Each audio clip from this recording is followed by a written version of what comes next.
नमस्कार। आज हम बात करेंगे 8वें वेतन आयोग से जुड़ी बड़ी अपडेट की। ये एक ऐसा अहम नीतिगत मुद्दा है जिसका सीधा असर लाखों केंद्रीय कर्मचारियों, पेंशनभोगियों और साथ ही देश की अर्थव्यवस्था पर पड़ता है। तो आइए इस पूरे मामले को विस्तार से और एक-एक करके समझते हैं। आज की इस चर्चा में हम सबसे पहले जानेंगे कि 18वां वेतन आयोग आखिर है क्या। फिर बात करेंगे इसकी मौजूदा स्थिति और टाइमलाइन की। इसके बाद वेतन में कितनी बढ़ोतरी हो सकती है, इसका पूरा विश्लेषण करेंगे।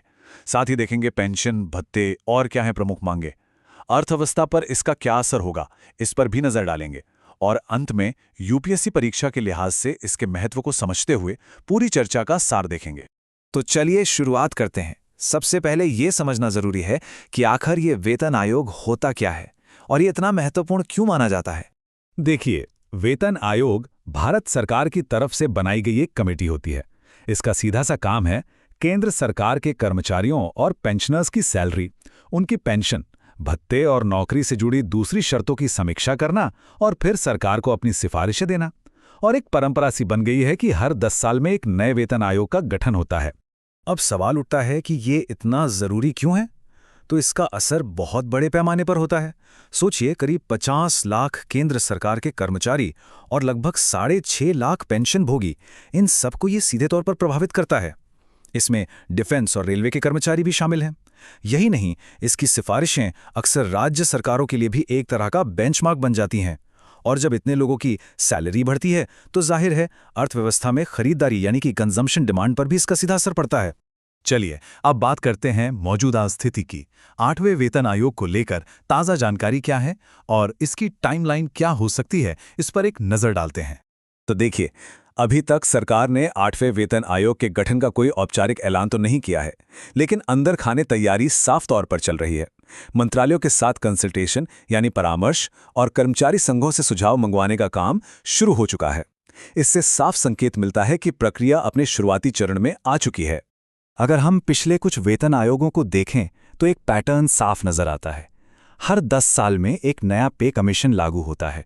जैसे 5वां 1996 में आया, छठा 2006 में और 7वां 2016 में।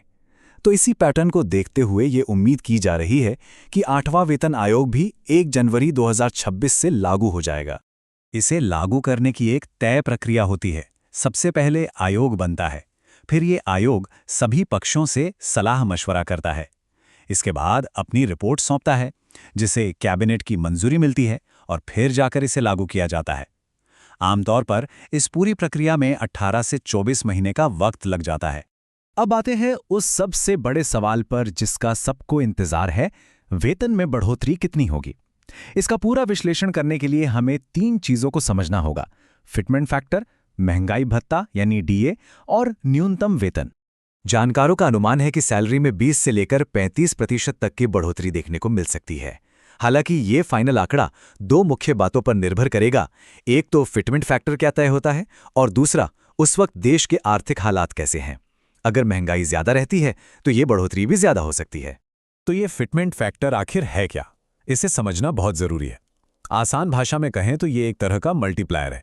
आपकी जो मौजूदा बेसिक सैलरी है उसे इस फैक्टर से गुणा करके ही नई सैलरी तय की जाती है। यानी सैलरी असल में कितनी बढ़ेगी, ये इसी एक फैक्टर पर सबसे ज्यादा निर्भर करता है। अगर हम पिछले यानी 7वें वेतन आयोग की बात करें तो तब फिटमेंट फैक्टर 2.57 था। इस बार 8वें वेतन आयोग के लिए अनुमान लगाया जा रहा है कि ये 1.83 से 2.46 के बीच हो सकता है। हाँ, ये जरूर है कि कर्मचारी संघों की मांग इससे कहीं ज्यादा की है। बढ़ोतरी का एक और बड़ा पैमाना है न्यूनतम बेसिक सैलरी। अभी ये 18,000 रुपये है। नए वेतन आयोग के बाद इसके 32,000 रुपये से लेकर 44,000 रुपये के बीच रहने का अनुमान है। फाइनल रकम क्या होगी, ये महंगाई के आंकड़ों पर निर्भर करेगा। अब बात करते हैं महंगाई भत्ते यानी डीए की भूमिका के। ये भत्ता बढ़ती महंगाई से निपटने के लिए दिया जाता है। अनुमान है कि जनवरी 2026 तक डीए का स्तर करीब 60% तक पहुंच जाएगा। अब होता क्या है कि जब नया वेतन आयोग आता है तो इस डीए को बेसिक सैलरी में मिला दिया जाता है और फिर डीए को 0 से शुरू करते हैं। ये पिछले 10 साल की महंगाई को सैलरी में एडजस्ट करने का तरीका है। कर्मचारी संघों की एक बड़ी मांग ये भी है कि 50% डीए को तो बेसिक सैलरी में पहले ही मिला दिया जाए। सैलरी के अलावा भी वेतन आयोग का असर कई और चीजों पर पड़ता है, जैसे पेंशन, दूसरे भत्ते और कर्मचारी संघों की मांगे। चलिए अब इन पर भी एक नज़र डालते हैं। पेंशनर्स के लिए ये एक बहुत बड़ी राहत की खबर होती है। होता यह है कि पेंशन आपकी आखिरी बेसिक सैलरी के 50% पर तय होती है। तो जब बेसिक सैलरी बढ़ती है तो पेंशन और फैमिली पेंशन दोनों अपने आप बढ़ जाती हैं। इसीलिए 8वां वेतन आयोग रिटायर्ड लोगों के लिए भी बहुत मायने रखता है। बेसिक सैलरी के साथ साथ कई तरह के भत्ते यानी अलावेंसेस भी बढ़ते हैं, जैसे कि मकान का किराया भत्ता यानी HRA, ट्रैवल अलाउंस, मेडिकल से जुड़े फायदे और बच्चों का एजुकेशनल अलाउंस। इन सब में भी बढ़ोतरी की उम्मीद है, क्योंकि ये सभी आपकी बढ़ी हुई बेसिक सैलरी से ही जुड़े होते हैं। इस बीच कर्मचारी संघों ने भी सरकार के सामने अपनी कुछ मुख्य मांगें रखी हैं। वो चाहते हैं कि फिटमेंट फैक्टर ज़्यादा हो, DA को बेसिक सैलरी में मिलाया जाए, पेंशन में सुधार हो और प्रमोशन का जो ढांचा है उसमें भी बदलाव किए जाएं। फिलहाल इन सभी मांगों पर विचार चल रहा है। चलिए अब जरा बड़े पैमाने पर देखते हैं वेतन आयोग की इन सिफारिशों का पूरी भारतीय अर्थव्यवस्था पर क्या और कैसा असर पड़ सकता है। देखिए, इसके कई आर्थिक असर होते हैं।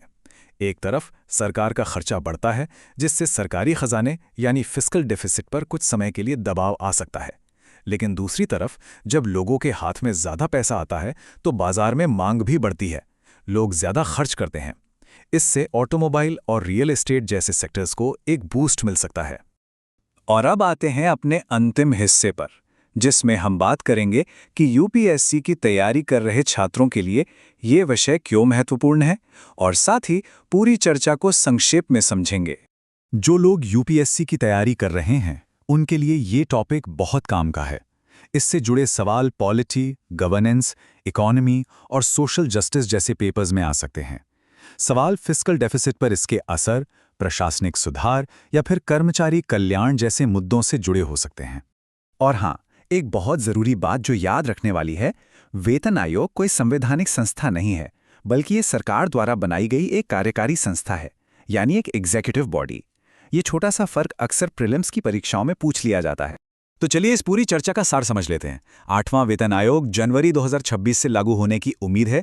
सैलरी में 20 से 35% की बढ़ोतरी का अनुमान है, जिसमें सबसे अहम भूमिका फिटमेंट फैक्टर की होगी। जाहिर है पेंशन और भत्तों में भी बढ़ोतरी होगी।